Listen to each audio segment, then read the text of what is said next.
to Z across LC with your hosts, Jeff Alsman and Cody Zittman. And welcome to another edition of the A to Z Across LC podcast. I'm Jeff Alsman. My co-host, Cody Zittman, is... Let's try that again. What if I said the name? Which name? I'm Jeff Do it. I'm Jeff Alsman. With Cody Zittman here. We can do it however you like. Okay. Whatever makes you feel good. Fired Because up right there, buddy. everybody knows you're the star all the way back to the beginning of our very first show. So I'll defer to you. However you'd like to be introduced, put it in the contract. That's the way we'll do it. I got to tell you a story. You want to start with a story? Yeah, unless you got something real quick. Well, I was going to tell people what was going to happen on the show, but if you got an important story... No. Talk about our guest first. No, you go ahead. Hey, we had fundraising, right? Leagues Cup. You ever been to Leagues Cup soccer? I have not. Game? Me neither. It was the first time the other day. I went in penalty kicks. And First time ever, me and head men's soccer coach John Dunner was down on the field along with his team, and man, it was cool. You know why it was cool? Because our producer today, Mike Lem, the legend of say your program name again. Hang on, I don't even turn it on. Turn him up. He can't talk. Get him on here. Give me a little warning. Okay, he's on. Yeah, digital streaming and broadcast media, but that's not why you're shouting out. I gave you directions. You did give me directions. So forever, I'm going across Stan, the legend, the man, Stan. If there's one thing you need, it's somebody to give you direction. Oh, 100%. People love giving me directions yes. here.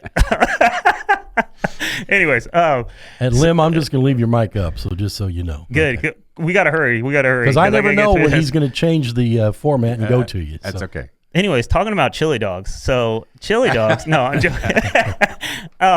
Stan Musial Bridge. I always take a hit tucker. It's light after light after light. I think it was because it was a nightmare when they were working on. What's the other bridge? Is that the Eads Bridge going across into St. Louis? Is that the Musial Bridge? No, I go across the Musial Bridge. Yeah, it's on this side. But anyways, right. So the PSB, the Poplar. Okay, so the Poplar. Okay, so there was probably construction there. Construction. So, not to interrupt your very important story, but don't you have GPS? I do, but I mean, I've been driving over there forever. Every other day, I'm fundraising in St. Louis. So producer Lim, but even then, like your even then, it's not always good. Yeah, because right. some of those overpassing the GPS, they're gone now. And when I go to river, it's just river. When I go to sporting events in St. Louis, it's more of the easy out. Yes, because if you can get in, and I've people want to know, they can contact me. Here's how you get out of this place. Here's where you park out of this place. So Lim goes and fundraise with us last year. I think it was a Blues game. So we go, and he's like, actually, I'm going to say he's a little bit like Sydney. He's like, you going to go this way? Why are you going this way? I'm going this way. And, I'm not, hey, Lim, I just been doing, I think it was a nightmare from before I got in traffic, and then I've never been on traffic. Lo and behold, I think I was in traffic going across that day. But anyways, we're way off track. So let's get back on here. Okay. So I follow his directions. I did training the day before, and I scouted out in the Spark, all right?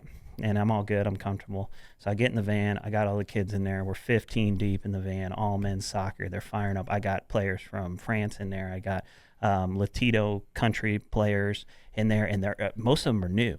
And I hear them talking in the back, and we're getting ready to go across the bridge, and all of a sudden they're like, oh, yeah, they are, do this. And I'm like, hang on, wait a minute, Luca. We're about, and they're handing him his phone to videotape this. And we hit the bridge, and then boom, skyline. Well, as I'm going up with Lim's directions, I realized we're going to exit right by Busch Stadium. So then they're fired up about that. This is my favorite, say baseball. And they're trying to explain, the sport. And then we get off there and we're going down again. And here comes Enterprise. And Enterprise, hockey. And Luca goes around, hockey, we're going to work there. And we turn, where do we end up? City Park. And I'm thinking to myself, dang, van tours. Is this a fundraiser? Is this a fundraiser right now? You can turn anything into a fundraiser. And I'm shouting out from across the river. I'm turning around. I'm like, Lim! Great directions. That's what I'm talking about. And I mean, it was the best part of the night because those kids going into a sit and stand, wear it in St. Louis. We all know about the humidity for 6 hours. Mm-hmm. And they were excited just because we saw that. And then we get to see the game and PKs at the end, which is the first time in City Park history that's happened. I mean, the team's 2 years old. It's probably the road trip of a lifetime for those. I mean, it all lined up. Yeah. Make a little 14 hundo, get a bag. Yeah, that's what I'm talking about. So it was a good night all around. It was a good night. That's awesome. I'm glad you interrupted us for such a great story. Yeah. Now that we have no time to tell anybody about what's going on campus, we're just No, actually. Let's talk about what's on the show, and then we'll do a real quick review of what's happening, because things are starting to heat up a little bit, not just temperature-wise here on Ooh, you did that on the purpose. college campus. Yeah, I'm pretty quick. Radio vet. So we're going to be speaking here in just a few moments to let folks know about an event that's going to be down on our Nelson campus, the Goshen Market, which is normally right smack dab in the middle of downtown Edwardsville, is going to move for this particular weekend over to our site at the Nelson campus. And then we've got something that's really unique coming up in a segment later. Have you ever seen, I didn't even know this existed, finger skating? Nope. So imagine yourself being on a skateboard, but it's just your two fingers, your pointer and your middle finger. Is this on a flat table, or they have no, like a thing? It's like, a park. well, it's Miniature- a miniature, really? yes. Really? Yes, a miniature Is this park. happening right now on this table? I don't know if we're going to do it on this table, but I think we might have some video that shows how it happened. And I didn't even know this. So there's going to be like I don't know if it's a tournament, competition, just get acquainted with this type thing down at the LeClaire Room in Edwardsville. But I mean, it really looks cool. I got to tell you this. Now that you're explaining this is bad. I'm doing prep. Like, I did prep for You this did one prep today. for the well, show? you gave me the book. Yeah, you did. Gave me the bookmark I've to the show. given you this every week. I know you have, but I didn't have the link because, I got a billion emails. So when you helped me So bookmark you it. finally did prep. Yeah. So I prepped for this show, and I'm looking and I'm like, figure skating? Not figure. How do you do figure No. skating in the LeClaire Room? And now you're explaining this, and it says finger skating. Samsonite. I was way off. See what I mean, Lynn, about direction? Not only to give him direction on the road, but you gotta double check his reading, because it doesn't say figure skating. If anybody's judging me right now, I'm the AD from Swick, not from Lewis and Clark. It's his personality though, right? I mean, if you see that and didn't know that finger skating was a thing, you'd think it was a typo. You I probably really would did. think it was a typo. Figure. I'm That's right true. glance. But you should know me better than that. I should know. Yeah. Yes. We got it right. And then we're going to have Quinn Hellmann here. He's part of our Alumni Alley. Yep. Former baseball player. Going to tell us what he did while he was here and what he's done since after leaving. So it's going to be a neat show. And then we do need to just touch on some of the events coming up, because things are starting to happen. You've already got some kids on campus in the athletics department. You've got more coming in the next, say, 10 days or so. Yeah. Then we've got in-service week for all the faculty. Will be coming back for that. And then I do want to mention one thing. I've got to take these off to see what I'm looking at, and then I'll put them back on to see you. It's what happens when you get to a certain age. One of these days, you'll understand. Here we go. So it's welcome week when the students come back. Yep. And Monday, Tuesday, Wednesday, Thursday, Friday, there are events. It starts off with karaoke and a taste of LC. And featuring, for the first time, the Blazer Bites Cafe is going to be part of that. So that's going to be cool. We had them on. We know the food's good. We do know and the food's setup's good. going to be good, too. And then there's going to be a casino night on Tuesday, Pack the Pound on Wednesday in the Riverbend Arena for, I believe that's the opening women's volleyball season game, right? The first game for that. White and blue. Yes. Oh, is that Wednesday okay. the 21st? Is that? No, 28th. 28th. That is opening day. Yeah, that's opening day. I thought it was Yeah. for blue and white. That's good. No, they're going all out. Okay. And then movie night on the 29th. I'm not sure what the movie is. And then a glow party on the 30th. So lots of stuff for the students that are coming back on campus. And then you wanted to mention a couple of the opening dates. I mean, of the, look at all I know, these since you- notes I since you- got. since you Notes for prepped, days. I feel like I should just extend the segment long enough for you to be able to, use the prep that you did. And then we'll move right along. Men's soccer, Friday, August 23rd, opening day at Godfrey at the stadium, soccer stadium. Glazebrook Park. What? Isn't that Glazebrook Park? No, No, they're Rooney, doing it Tim here. Rooney, Okay, man. Tim Come Rooney. on, man. All right, Come well, when you on, just said man. soccer stadium. Edit. Take that out, Mike. No, David, take that out. No, don't. We like mistakes in there. I'm all over the board right now. Yes, you are. August 25th, What'd you have for women's lunch? soccer. I don't know. I get hyped up for this. Some kind of energy drink? Go. Yeah. Okay, keep going. Crystal Light Energy. If you ever want to get a banner, come on down. Box after box, I drink of that. Obviously not the sugar-free. No, full of caffeine. August August 25th versus Southeastern Godfrey, Illinois, Tim Rooney Park. Women soccer. We already talked about volleyball. Do I need to say that again? I'm sorry, I didn't mean to step on That's your, all right, blue and white. on your Game's prep. coming up on the 21st. That's cool. That's a fun event. But the 28th, because of Welcome Week, we already got that. John Wood, CC, Godfrey. And we're teeing it off with the golf team on September 9th with the Heartland Invitational. But you know what?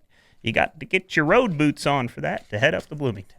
Ooh, Bloomington. But 4 teams are back, and the other teams are coming in. And let me tell you, there's a buzz. We got a mini market over there. You been at the mini market? I have seen the mini market. I mean, it's almost empty. I haven't shopped there yet, but I love it was it. totally It's empty good. the last time I was there. Yeah, it was. It was. And that was before I got there. I didn't empty it. Don't get any wild ideas. Yeah, and So, yeah. I'm also fired up because the weight room waits. That's probably why I'm fired up. I read some emails before here. Imagine that. I read some emails. So my weight room's getting done. Blazer came in and gave us some great, he worked with Jason Quigley from the maintenance department. Quigley had him step in some paint things, and then he got up on the walls. So we got wayfinding in Riverbend right now. So if you don't know where the gym is, that's all right. Follow Blazer's footprints, and that'll get you. Follow the dog trail. That's it. So we're good. Lots of good things Oh, happening. that's cool. But P.S. Can I get this? This is on camera right here. Zoom in on this. This was JB. This ain't 20 in the nation. This is number 1 in the nation right here. This logo and this hat. This is JB's gear. It came out from is his it? shop. Yep. Came out. And I saw the kids getting ready for their first training days. Now, people that don't know won't know who JB is if you don't tell them. You need to tell them who JB is. Yeah, that's right. JB Senior, the real JB, Justin Bernay. We have 2 JBs. Yeah. Jenna Brown on volleyball. Oh, she's the junior? Yeah, she's the junior JB. Yeah. JB likes to say the real JB. Okay. Will the real JB please? So stand that's up? the gear. Yeah, this is the gear. This is awesome. So where's mine? And then, hey, we got to go to a break, man. Oh, I know. Liv's He's telling us. us Is he the on camera legends doing telling that? us Is he on? Well, it's probably been a 20-minute segment. It has 'cause been. You did so much prep. 1.3 million listeners. Buckle up. Here we go. So take us out. We are. LC A to Z. Yo, what up? It's Mike Keith, the proud graduate of Lewis and Clark. I got my start in the radio program that put me on the path to where I am today. We still do radio, but now we're so much more. Podcasting, producing, and editing, not to mention new equipment, studios, courses, and a new name. If you want to work in professional media or create better content for the things you love, do like I did and discover your path at Lewis and Clark Community College. Enroll today at lc.edu. And welcome back to the A to Z Across LC podcast. I'm almost just getting to the point where I just expect something to come flying out. I love it. All right. So let's talk about the Goshen Market. How about that? Go, Goshen. We have with us Sherrie, Hickman, and Ann Herrington, both part of the Goshen Market, and it's moving over to the LeClaire room, well, the Nelson campus over by the LeClaire room, and more exactly on the parking lot of MCT. But we'll let them tell us all about the particulars. Sherrie and Ann, welcome to the A to Z Across LC podcast. Thanks for having us. Happy to be here. You guys fired up? Always. You nervous? We are. A Don't little be- bit always, yeah. Both. Don't be nervous. It's Don't be very nervous. informal. You can tell. It's very informal. It's the Wild West. So just Tell us about Goshen. Yeah. Yeah. So on August 17th, the Goshen Market's going to be held over at the Lewis and Clark campus in Edwardsville, the Nelson campus.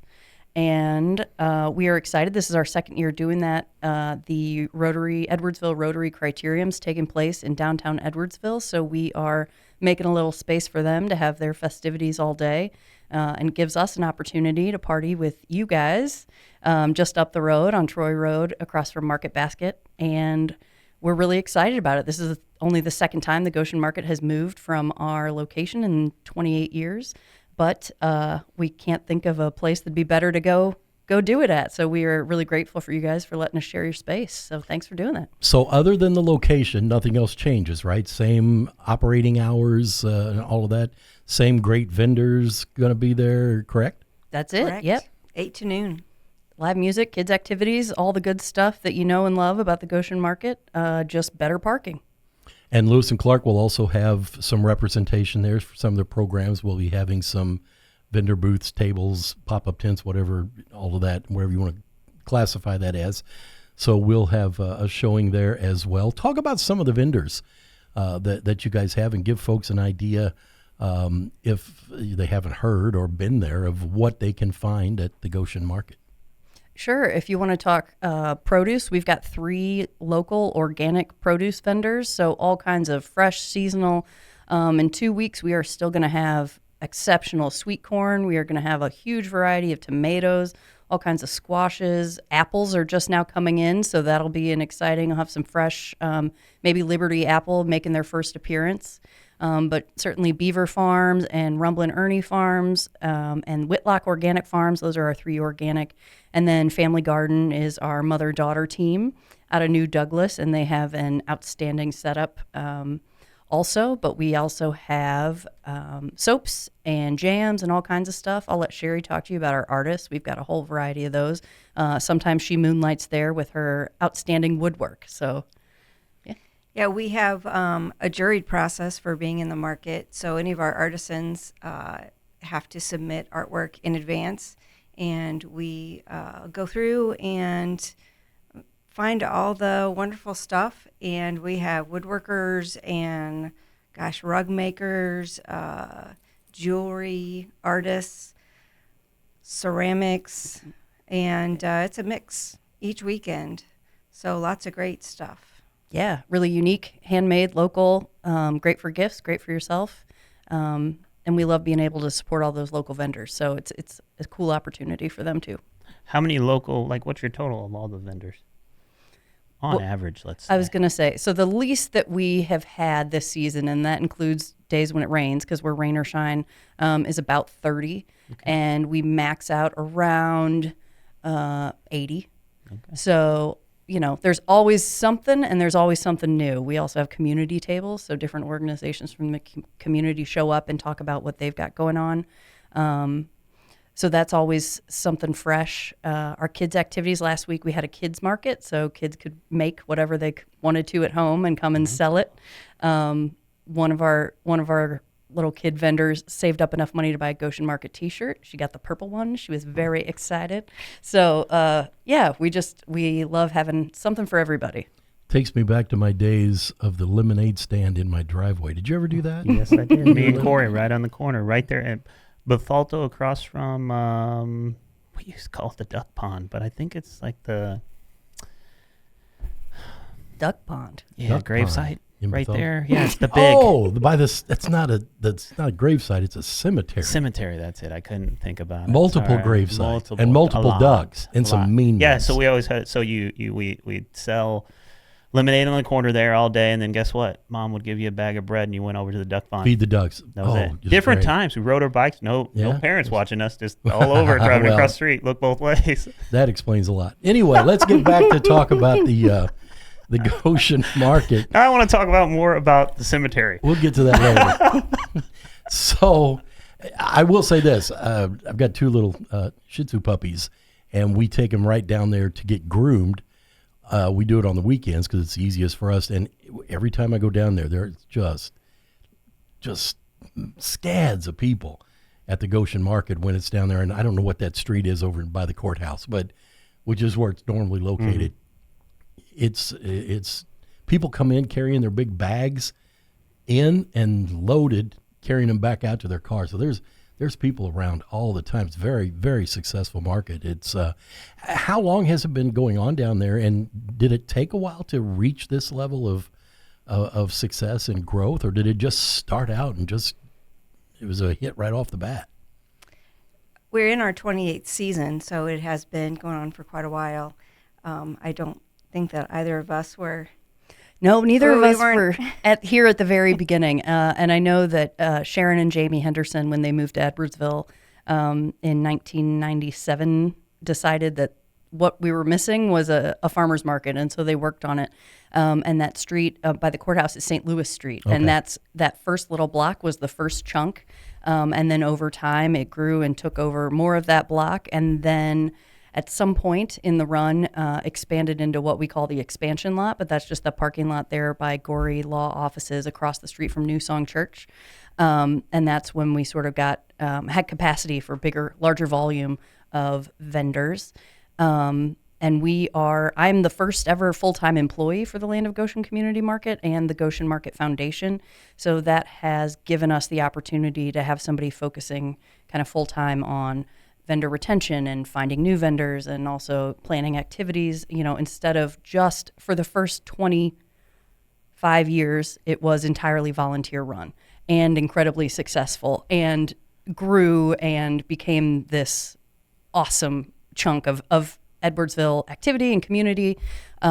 So I am super fortunate that I got to walk into such a already successful place and help make it grow. If you haven't been there, it's a happening. It's not just an event. It's a happening is the way I would describe it. Just so many people, and I'm sure the vendors obviously look forward to it and want to come back all the time.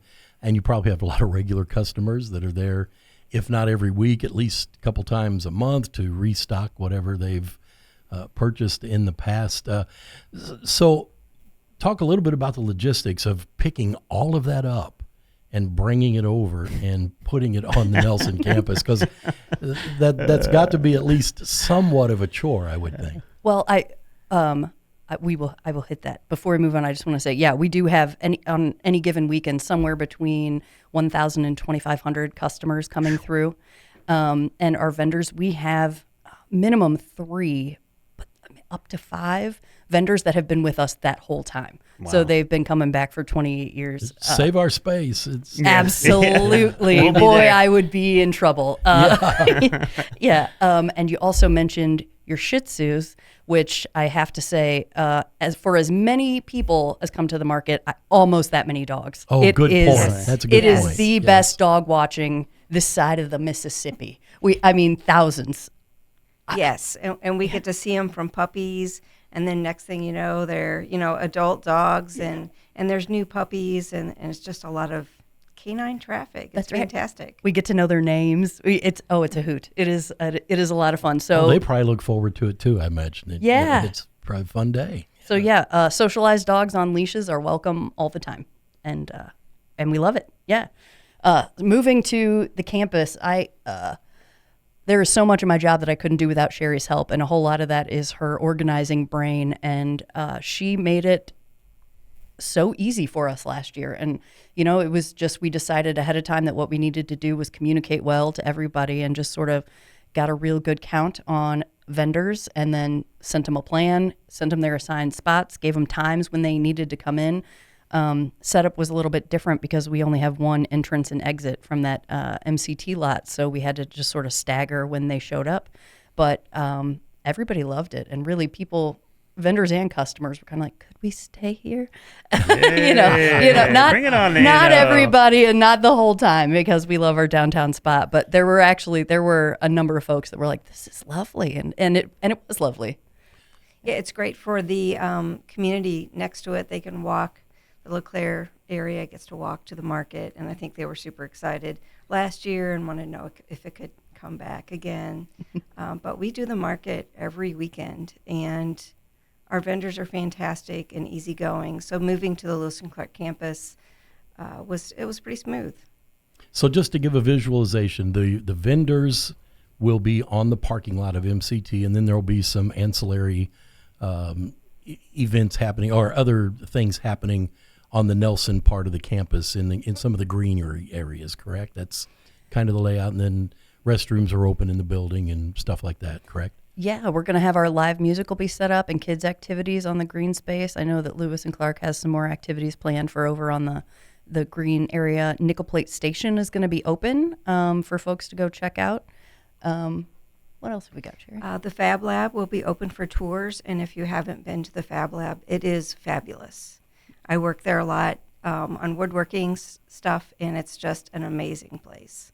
So definitely take advantage of that, being open and take a walk through and see what's out there. If you ever wanted to try your hand at all those DIY things, that's the place. Is that right? Certainly, yeah. You can do a monthly membership.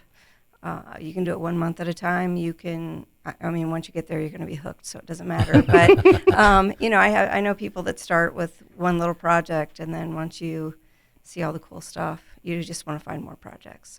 So that's August 17th from 8 o'clock until noon. And folks can just come. And do they, since you're at a different location, will they need to do anything different monetarily with checks, cash, any electronic devices for debit cards, things like that? Everything will be still just the same? Same payment methods. Yeah, you can use your cash or cards with most of our vendors, and for vendors that don't take cards, you can use your credit card at the information booth to swipe for Goshen dollars, which all the vendors accept. And we'll also be processing Snap and Link Match payments. So if you use those, come on down, and we actually give you, if you swipe your card for $25, you get a $25 match in vouchers for produce. So it's a great way if you use those benefits. Come and see us. We'd love to get you set up. So Cody, do you want to explain to them about our out queue, how we do that with our guests? You yell, "We are." That's it. No. Hang on, before I got to get there. Oh. Vendor wars. You got any story? Because you talked about, I want my spot. Oh, you my got God. any story you can do it? Not that she wants to tell to No, Okay. honest to God, so this is my third season with the market, and truly every single interaction I have had with vendors, community organizations, college campuses, city folks, I have the total amount of even slightly negative experience, one, and it had nothing to do with anybody that was related to the market. This is an awesome community, and I am grateful to be a part of it. And we couldn't have more cool, laid-back, easygoing vendors that know that everybody that shows up at the market is working their hardest to make it a good market, and they do the exact same. So we are really fortunate. It's a cool place to be. I thought we could increase view. What about vendor wars? You can make up a story. You just want to See, get views. I thought you were going to suggest something like gladiator competition with the vendors, and we could get that going next year. That sounds like a great Yeah, idea. foam Right down the middle. Yeah, foam sabers and Yeah, I like it. I like it. All right, we're in. So Jeff's talking about we are. So the community, students, faculty, staff, we are all LC. So our slogan here is we are LC, and we like to have our guests say that before we go out. So you will simply scream, "We are," and then we'll go out. Do you want a countdown or I was anything? going to say we're unlikely to scream it. We're only saying the "we are" part. You can Yes, say just it the all we if are. you want. You but can say it all. however You can say it wanna all. do But if you just say we are, we sing out. Well, we don't. LC. Do we bark it like the? I mean, you that can. would be- Blazer does that all the time. That would be different from most of our guests. I would say that. That would be. yes. You could do that. That was going to be up to curveball. you. We've had some dog programs, and we've not ever had anybody actually Yeah, we- bark the out cue. We could do it.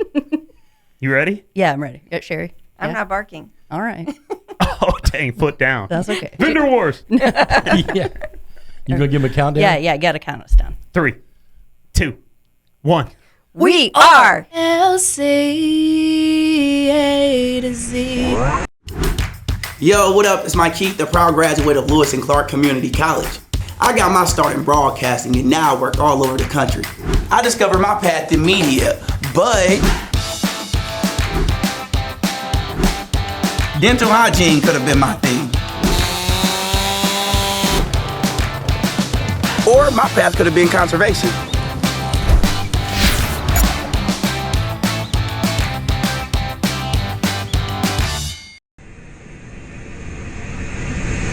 And welcome back to the A to Z Across LC podcast. Jeff Alsman here, Cody Zipman as well. And we are joined now by Colin Brandt, who is the owner of Skate 618 in Edwardsville. And he's going to be talking about a subject that I know nothing about other than what I Googled, Cody. And I already know you know nothing about it at all. I thought it was figure skating. You thought it was figure skating in Edwardsville. was my prep work. In the LeClaire room. And finger skating is what it is. And it looks really awesome. And Colin's here to tell us all about it. So welcome to the program. And then, man, I've just got so many questions. I'll never get them all in. But welcome to the program and tell us a little bit about what must be something that's very trendy and maybe a lot of people don't know about. Mm-hmm. Yeah, so I own a skate shop in Edwardsville, Skate 618, and then I also am the owner and the creator of a fingerboard brand, Chem's Fingerboards. And I make skateboards as well, but we're holding a fingerboard event here at the Edwardsville Lewis and Clark campus in the LeClaire room. Yep.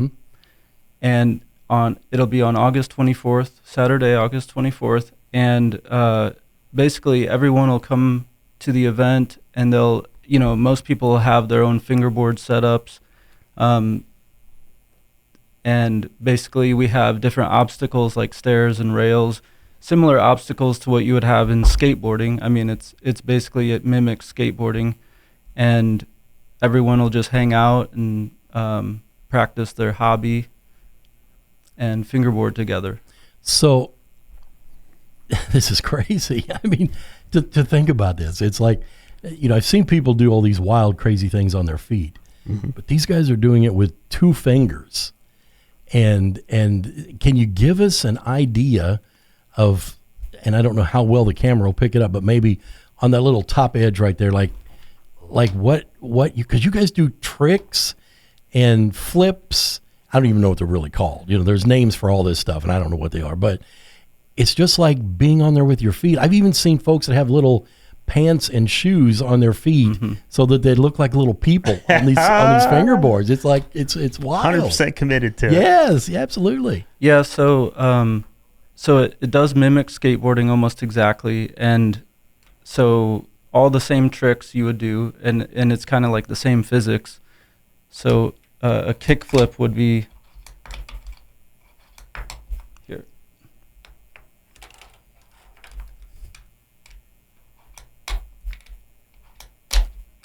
Sorry, No, you're right, man. I That's mean, good. I couldn't do that. Here, let me show you what I can do with it. yeah. There you go. There you go. Yeah, exactly. That's kind of what I might be able to do with it if I was on my feet. Maybe. So who thought of this? I mean, well, it's it came from skateboarding. Right. It's kind of like I explained to people that it's almost like model trains is, so I don't know, it's maybe some train enthusiasts, they're obsessed with trains so much that they had to create a new category. Yeah. So they basically create replicas, and they set up the environment, and they spend time weathering and painting the train, making it look realistic. And it's very similar in fingerboarding. So,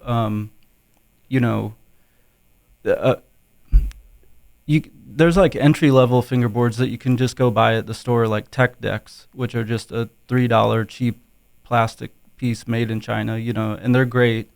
But setups like this can cost, $50, $100, $150 or more. And it's basically replicating skateboarding, to a T on the smallest level. And all of these parts are like made by small makers, usually in very small batches. And it's just like a whole world, a whole hobby world. There's a lot of DIY stuff going on. And so how big is this? Are you like the Tony Hawk of fingerboarding? Your fingers? I like that name. No, no, I'm not the Tony Hawk. Does that go way too far back for you, Cody? Am I? No. It was good. I like that. I like okay. That's right in my. Okay. Yeah, that's pretty relevant. I mean, he called you relevant. How about that? Hey, all right. There are, there's a guy named Mike Schneider he's probably close to my age, mid-30s or something like that, and people might call him the Tony Hawk of fingerboarding or something. But he's kind of like a leader in the scene, and he puts on very large events, and he created a brand many years ago. So all of us, people like me, we take influence from people like Mike or other brands before us, and we, create our brands inspired by that and try to innovate and move forward with it. So go ahead. Oh yeah. I got to get in. So I mean, I see passion. Okay. I mean, a lot of passion, and in athletics, we love that. So yeah. You have a skate shop, right? You started that, and then basically, I'm seeing you have so much, it's your whole world, and then it's snowing outside and whatever, and you got to have more and more and more, and this is how you get into it. Because I just want to know, just in general, your story to the skate shop to this. Like, how do you get into it? How was that story to this point right now? So I've been skateboarding for 28 years now, and I've always been, skateboarding is like my number one, but I'm also into art and music and stuff like that, and I kind of combined my passions into trying to create a skateboard brand many years ago, 10 plus years ago, and that's what I did. I created a skateboard brand. I failed at that, and I kept trying to do it over and over until I actually started making fingerboards one day. I saw that other people were doing it online, and this was maybe 8 years ago or so. And I said, I bet I could make one myself. So I figured out how to do it. I made it. I improved on it. People started asking to buy. And then, and so the brand developed from then on. And after I grew to be a successful brand, then that's actually when I opened the skate shop. So I started creating skateboards under the same brand after I got to a certain, level of success. And then created I had basically had enough, and I had the opportunity for the space to rent the space. And I took it, opened the skate shop almost exactly a year ago exactly. Very cool. Can you pass the red one over to Cody? And then Cody, would you pass it to me? And I'm going to ask producer Lim, I don't know how well this will work, but I just wanted people to see like the craftsmanship that goes. I mean, this isn't like a piece of toy. This is like, so I'm going to hold it up. I don't know. Yeah, there's probably. Yeah, so that, tell me what the story is behind this. So a skateboard, an actual skateboard is it's typically 7 layers of maple they're laminated and pressed in the skateboard shape, and then cut out and holes drilled, sanded, graphics applied, and basically this is exactly that same process with some minor differences, but it's just smaller. So even the surface. Yeah, when I touched it. Yeah. So attention to detail. That's 5. I'm gonna pass it back. I don't want to break it. I'll pass it back around. That's 5 layers of maple, and it's pressed in a custom milled mold. And then it's drilled, shaped, sanded, clear coated, graphics applied, and then, and like these wheels, for example, they have bearings in them, like small bearings, just like a skateboard, and they're made out of a urethane material. The trucks are metal, and they have bushings and everything like that. So is it hand painted, or is it like a graphic? It's actually the exact same process they use in the skateboard industry.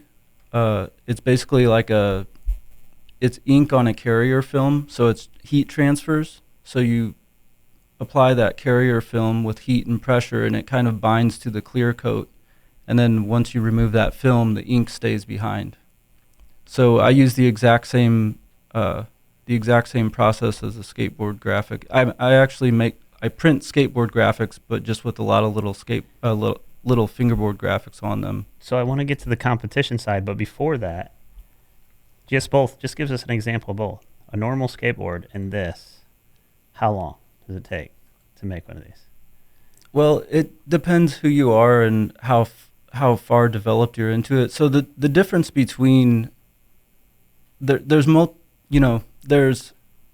high quantity manufacturing, and then there's kind of DIY manufacturing. So there's both of those in the fingerboard world and the skateboard world. So DIY stuff, it might be someone in his garage, and he might take a lot longer. And then, of course, in a factory, you're going to get a lot more speed, a lot more people touching each piece. So it's kind of hard to say because, everything's made in batches. So it's hard to say like per single deck, how long, but it might be, if you have the right tools and if you know the process, you might be able to make a skateboard deck as fast as you would this. The reason why this might take as long is, it's way smaller, but it might take as long because there's more detail, more attention. Yeah. So. Tell us about competition. Oh, go ahead. No, I just wanted to ask a question. Go ahead. Oh, get in there, Lim. We left your mic open for a reason. No, my question is about the tricks, right? Yeah. So obviously the fingerboarding's catching up to the sport that's already there. Right. So are the tricks harder with fingers, or do you see as this advances that maybe you can try things on fingers that might They're not as spur the dangerous. regular skateboarders to do those tricks? Yeah, so there are a lot of tricks that you can do on fingerboards that are impossible to do on a skateboard, but you know, basically you can dream up tricks. You can dream up like dream skateboard tricks, and you could probably do it on a fingerboard before you could on a skateboard. However, skateboarding is evolving to where, you know, it's quite technical, and the tricks are just, it's very similar. It's So can everything they do on a skateboard you can do on a fingerboard? yeah. Okay. But you don't have to worry about falling. Or breaking an ankle or Yes, skinning a knee. exactly. Right. That's right. So do you also build, and I don't know what these are called, but the equipment pieces, do you build those as well? Or? Yeah, so you would call this an obstacle. Okay. So this is I just- certainly would call it that. Yes, I would call it an obstacle. So this is actually a stair set with a handrail, and this rail, I bought this, but I built this stair set to fit this rail, and I just did this simply by stacking up some plywood and sanding it and painting it, you know. I don't build obstacles myself. Sometimes I will, but I don't build them to sell. But there are many brands that make obstacles. You know, one of the bigger brands known, they're in Germany, and they're called Black River Ramps, and they make obstacles. They ship them worldwide. I actually carry some of their obstacles on my website and in my skate shop. So this is a global thing, Mm-hmm. trend. Maybe it's gone beyond trend. I mean, maybe Yeah. it's already an it, you know. Yeah. Are there any local clubs? Well, it's pretty wild. So with skateboarding, the differences between skateboarding and fingerboarding and how it is in your local area. With skateboarding, you can kind of spot who's a skateboarder either by maybe what they wear or look at their shoes, or, you know, other skaters know. They can spot them and say, oh, you skate, are you from around here? Or you go to skate spots in your local area and you meet other skaters. So the thing is about fingerboarding, before I opened up the skate shop, I thought nobody or in my area fingerboarded. Well, the reality is that there are a lot of fingerboarders, but they can't see each other because they're not always skateboarders. So they're kind of like hidden everywhere. And you don't have to go to any skate park or anything. Everyone's just in their basement, you know, Yeah. fingerboarding. So the awesome thing about having the skate shop, and a big reason why I opened it, is to kind of give a place for fingerboarders to come where they can buy products, they can test the products, but then also I have obstacles in a fingerboard park basically available to use. So anyone can come in, and I have fingerboards on the table. And even if you're not a, you know, you wouldn't call yourself a fingerboarder, I mean, everyone goes straight to the table and they're just, oh, this is cool, you know, and they start doing it. So what I found out is that there are a lot of fingerboarders in the local area. You're just all under the radar. Kind of, yeah. Okay. So, and to get back to the event, and we've got some video, Cody, that we're going to show as we go out to commercial, of what this might be like, some different examples of tricks and stuff like that. So we'll show that. So what people will see when they come to the event is what you just described, kind of in your shop, different tables or different setups where people can go and do tricks. Is it like a competition? Do they actually get judged, or is it just to come and show off?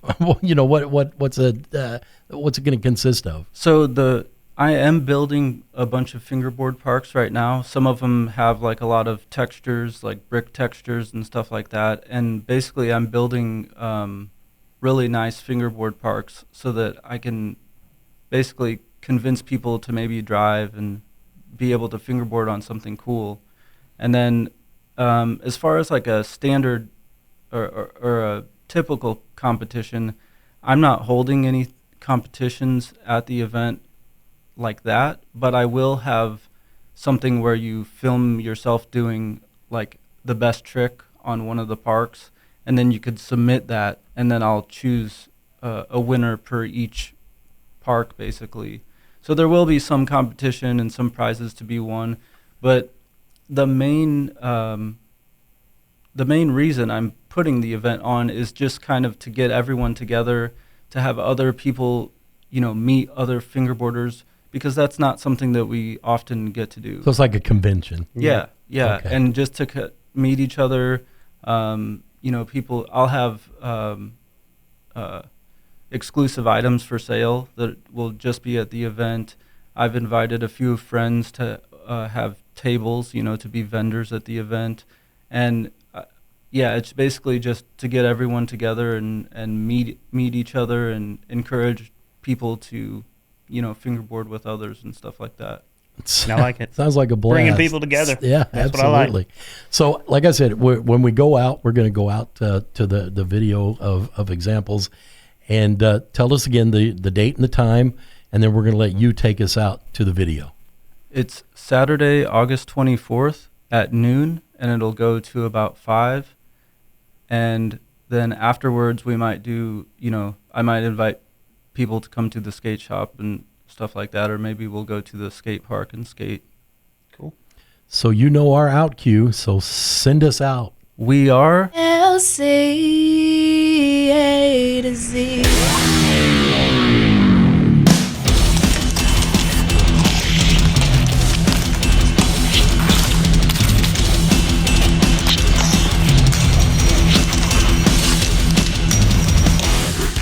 Yo, what up? It's Mike Keith, the proud graduate of Lewis and Clark Community College. I got my start in broadcasting and now I work all over the country. I discovered my path in media, but I could have been an electrician. Or I could have been a nurse. Maybe not.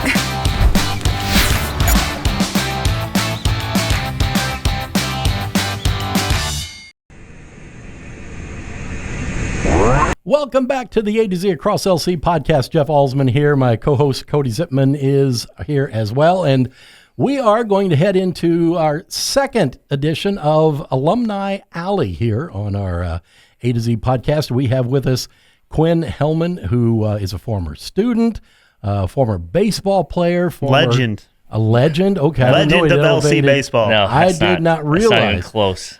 Yes, it is. Quinn, welcome to it's a the singles hitting podcast. machine. Yeah. There's nothing wrong with being a singles hitting machine. I keep saying that over and over, and that's what I was. What would you say if I said after he left Gap Power, after he left LC, he went and then played hockey and made it to a national tournament in his 4-year. Right? He gave up baseball and then made a national tournament in hockey. It was actually a big push from this guy to try it out. Oh, he's giving me credit. No, well, I didn't know you were going to bring your fiance here. Yeah. No, I didn't know she'd be in the house either, but here she is. They drove separately. She was following him. That's what it was. Yeah. No, but one, it's great to have you back, and two, we just kind of want to hear the story from what you can talk about about LC. Yeah. On air to 1.3 million viewers. Somehow I'm not viewers crazy or about that views? setup. I'm not sure. It's viewers, it's gotta right? Be views. Can it be viewers? It's views. That's a lot of viewers. That's viewers. Well, sometimes we bend the truth a little bit. And we also found out he doesn't read real well, so he might have thought it said viewers. Oh, we were talking that sounds about right. We had a great guest, the figure skating event that they have in the LeClaire room in Edwardsville, and I thought it was figure skating. He's trying to figure out how we were going to do that. How are we getting ice in the LeClaire room in Edwardsville? And then he explained it to me. Oh. That sounds about right. It's a real. There's a lot to work with there. Yeah. Jeff. Oh no, there is. There's a lot of work to do. Oh, that's good. That's the way I would put it. Yeah. There's a lot on this guy's brain, so that I will say. Sometimes we just got to rail him back, ring him back in. So. You do know him well. Oh, he does. We're like best friends. Yeah. So tell us about. And I'm not even going to preface it by saying what you can talk about. Yeah. Just tell us about your experience here at Lewis and Clark. Yeah. So I actually started out at Illinois College for a semester playing baseball, and I just didn't like it. It wasn't a close knit group there as far as the baseball program goes. I know the baseball coach also coached football, so There wasn't much of a fall program going on. You realize right now that AD just sent me an email saying, "Why are you downgrading Illinois College? Blah blah blah. Having this podcast." He did not. No, I'm just joking. Okay. All right. He probably will a week from now. Yeah. I'm staying out of it. So anyway, I had some summer guys that I played ball with. I played with Jared Dooley yesterday, and reached out to him about the possibility of coming here, and then contacted Randy Martz, and I think I've contacted you as well. Maybe we had a conversation. I can't remember. So came here, played the 2 years of baseball, and then moved on from then. By then, I was pretty burnt out on baseball. My shoulder's also gone at that point too. What position did you play? I was a catcher, and Zip had us throw 17,000 throwdowns to second base. But 12 throws. 3 sets of 3. Now, which 2 years were you here? That's 9. Yeah. 3 sets of 3. Well, I was thinking I was here. base. I was here from. I actually came in the spring semester, so it would have been 2010, 2011. 2010, 2011. Okay. Yeah. Okay. A different world ago. For me. Everybody. Yeah, that's true. So from there, I started to look at. We started actually playing roller hockey together, and out at St. Peter's. And after a while of playing, his cousin was on the team as well, who played hockey at SIUE. So then I decided. Well, I didn't decide. After a while talking about it, he kind of pushed me on to trying out for the team. Tried out for the team. Was only there 1 year. They canceled the PE program. I moved on to McKendree. Started to play hockey there as well. Ironically, I switched from PE to exercise science, so I really never needed to switch schools. But when I was glad I did, because SIUE is a much different field than McKendree. McKendree is a smaller, it's kind of like LC in a way. There's a smaller knit community. You get to know everybody. And SIUE is just very big. So it just, you felt like a small fish in a big pond, or whatever that saying is. I don't know if that was the right saying there. It's all right. I'm on there. I'll say something stupid later. He will. So yeah, and then from there just finished out my degree, and now I'm at Roxana High School teaching strength and conditioning PE. And that's pretty much year round because we have a summer program. That's about it. So a strength and conditioning coach is a year-round job. It is. Yeah. Say that one more time. It's strength a year-round. and conditioning. Look at that camera. It's right a year-round. There you go. It's a Yeah. year-round job. This camera. That one this right one right there. here. I'm yeah. sending a Come message on, right man. now. If you can't, There's one straight across from me. Why Yeah, is it year-round? Why is it a year-round job? Dig into it. Tell me all the stuff you got. Because it never really ends. I mean, if you're gonna make the progress you want to make, it has to be commitment from the time you decide to start playing whatever you're playing till you're really done. And if you have lulls and gaps in there of training, you're not going to make the speed, strength, power, whatever kind of gains you're looking for. So it's got to be it's never ending. I mean, now I will say this: there are times when athletes need that downtime to let their body recover, whether it be 2 weeks to a month. I know some athletes, some professional athletes, sometimes longer. Sometimes longer. Yep. I'm just throwing that out there. Yeah. Maybe some years in there. Yeah, sometimes.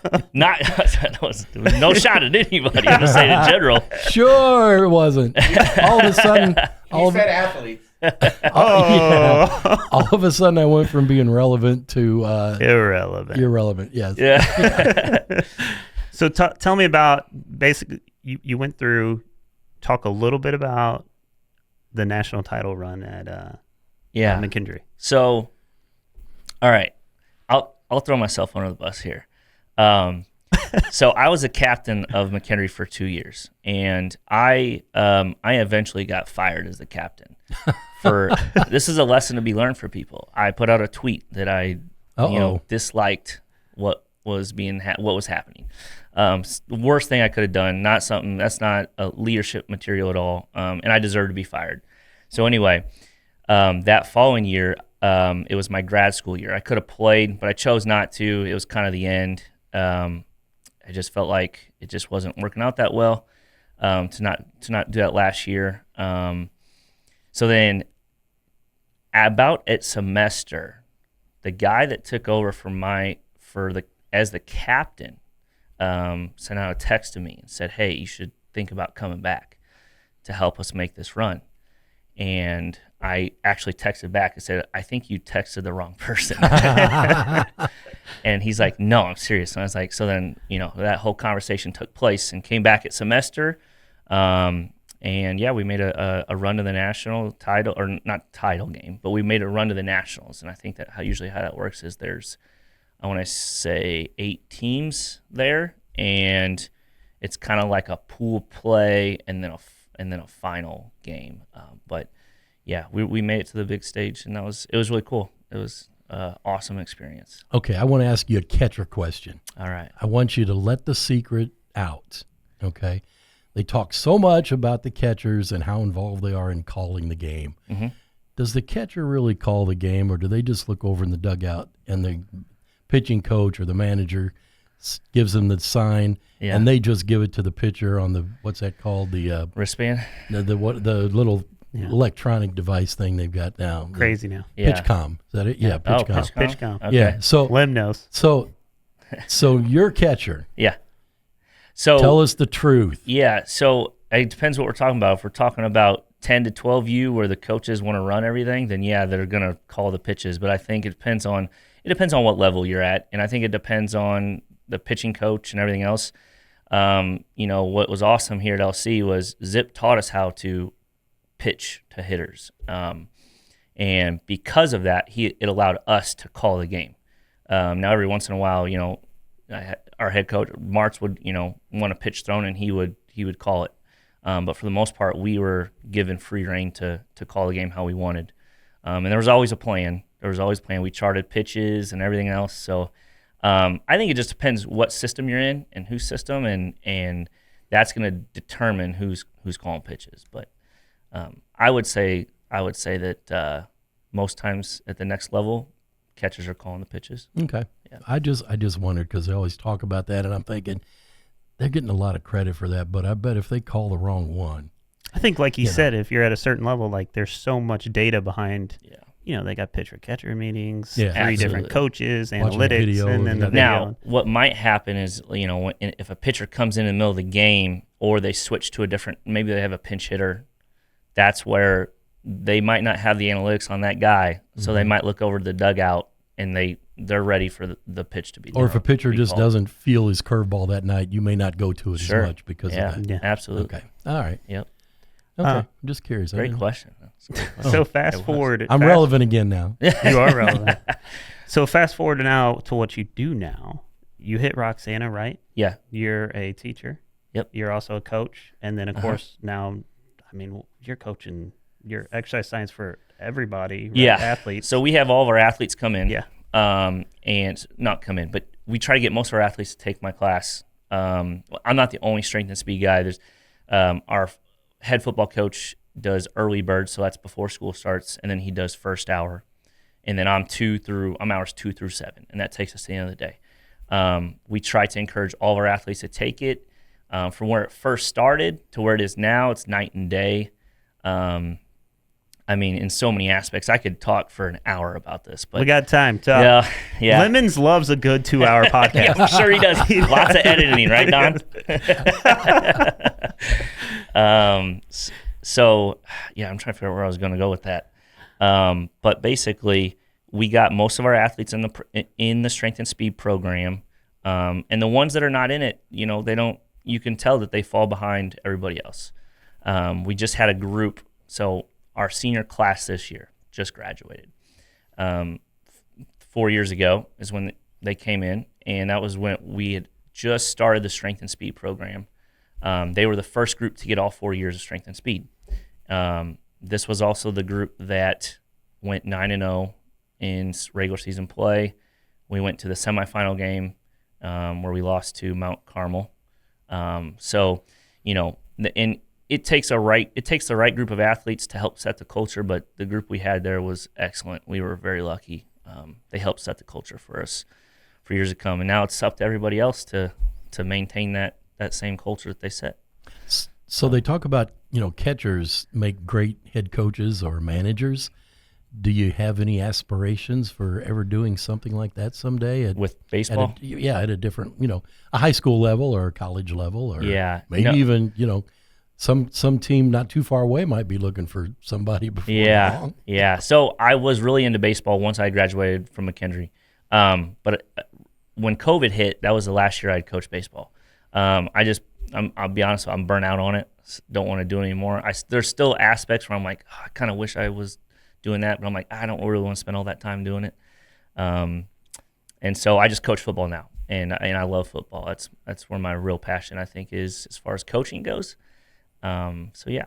And I'm busy enough with strength conditioning anyway. I don't need to be coaching more than what I'm coaching. Which aspects of the football do you coach? So last year I kind of helped out a little bit with the O-line, and I ran our scout team O. And then this year it'll switch over. We lost our defense coordinator, who was an excellent coach, but so things have shifted. Now I'll teach D-line, even though I never played D-line. As long as you can teach something, you'll be fine. And then just I'll help. It. Yeah, there you go. Little YouTube videos. YouTube videos. Shout out Falcony. So yeah, I'll be on the defensive side of the ball a little more this year. And that's really about it as far as football goes. Yeah. Talk teaching. What do you love about teaching? Our faculty are getting ready to come back. All right, tell me all the great things about teaching young people. I think it's when you see, what the work you put in pay off. Whether the light bulb goes off, whether you're showing, for me, it's all about technique and teaching kids how to do the exercise right, or them coming up and ask questions about nutrition, or like, hey, what can I do here? What can I do there? When kids start to get engaged on their own, that's pretty good signs that you're doing some things right. And I would say that's when kids are kind of like taking things upon themselves to do what you've been preaching for, years or whatever. That's the rewarding part. What I was telling them has finally sunk in. You kind of get that feeling. Exactly. Yeah. You got and then they come back on a podcast and they become who they are. I mean, this guy's an awesome Makes mentor. You proud. I'm pumped where he is. He's affected so much. I'm gonna cry on this podcast. Can we get the Kleenexes out? He doesn't realize the amount of people he's affected so positively. So you say infected? Oh, low blow. It's a low blow, Lim. Yeah. I mean, we could do Alumni Alley for days and days and days because the amount of people that he's coached and that would love to come on the podcast and show support. So so far he's just bringing in the ones that say good things about him. Strategic plan. I'm sure there's some people out there that would. Hunter, hey, if you're out there too, that's good podcasting, and we also have videos. So come on, the views go up. Yeah. All pubs, good pub, right? So the last thing I gotta bring it up. Dorchester this weekend. Tell everybody what the Dorchester Kitten Ball Tournament is, and then on top of it, just so we can get Lindsay in on this, I want to hear a game plan for the future, how this certain team can't match you, your 8 championship wins. It's a great game plan. Yeah. So Dorchester Kitten Ball Tournament. So kitten ball is basically, I don't know if anybody's ever heard of a Chicago ball, but it's a little bit larger than a softball. It's softer than a softball. And in this tournament, bases are only 50 feet long, so it's really short. You got to move the ball quick. The ball's hard to throw, ball's hard to hit. Men have to bat opposite-handed. See what else. We went on a run where we had eight championships in a row. And that's the Buffalo Club, right? Yeah, that's your team name, okay? Club, yeah. And then we got some other alumni that play on that's the whole Wargo gang. Yeah. Trey Wargo, Tristan Wargo, Tim Wargo, and Tate Wargo. All LC going to be alum because Tristan just joined us this year. Committed, yeah. And hopefully future guests on the podcast. Yes, we're working on that. Yep. So. Yeah. So they are close to our record. They just won the last 2 days. And so I don't know where you're wanting me to go with the rest of that about how we're going to stop that. You're saying you're probably not wanting to go where he's wanting to go. Linz, come over here. You basically want me to propose. And I want to hear a date. We got a year because it happens yearly. So we got 1 year from this last weekend. Yeah. So her plan is to what? Have a wedding on that weekend so that nobody could be there and another team could win it. Yep. Yeah. Give somebody else a chance. Hey, I will. It's a solid plan. Yeah, it is. So Lindsay. So there's Lindsay. There's Lindsay right there. Hi, Lindsay. So He's so embarrassed right now. I love it. This is the first pod that's done. I think this is the first episode you guys had. That's where throw it somebody's in, just hanging out in the background. Yeah. it is. It yeah, is. we always like to try something new. We're getting edgy. And an engagement on the podcast would definitely be new. I'm not pushing you. Yeah. He is. I'm not He's always pushing something. Yeah. Anyways, that's it for me. I You really got anything? don't know what to say after that. Actually, I'm kind of speechless, and that's not very often that happens. Well, I'm happy you came out. After this, I got to take you to Alumni Alley over at Riverbend Arena. Oh yeah, you we got to get sign the your wall. autograph. Oh, we just walked by that actually. Yeah. I was showing her the facility. Okay. And I saw We Are LC and Commitment Compete Level Character. That sign was awesome. Who did that? That would be our welding department. Nice. So it's They our did an PR excellent marketing job. kind of threw it together, and then welding built it, and then we try to collaborate here. Yeah. Kavan was down there getting some work in with the basketball players. Did you get to go into the new strength and conditioning room? Because we doubled. It was all locked up. Okay, I'll show you when we. Yeah. So are we getting ready to go to the out queue? Is that what you're saying here? Heck yeah, I'm good. So just because she came all this way to make sure he got here, can we bring her in behind we are him, together, maybe? And can we do an out queue together? You want me to do the We Are and she's got the LC? Well, we could do that. we We could could. do that. We're going to let's make sure there she is. Okay, she's in. So do you want to count down? Now, Yeah, you only get from one 10 chance again, for this, Zip. so Do make that. sure You get listen this to right. it. Oh, yes. yeah. There's a guy Zion. listening. Yeah. By the way, Dr. T's episode was awesome. Shout out. Look at the camera and tell him. I loved it, Dr. T. It's an excellent episode. Call him the T-Bird. He loves. He gets T-Bird? fired. Yes. Okay, take it away. All right. 3. 10. No, I'm kidding. Go ahead. I got We Are. You got LC? Okay. All right. See, they're perfect for each other. They These are. They are. 3, 2, 1. We Are. LC. LC A to Z.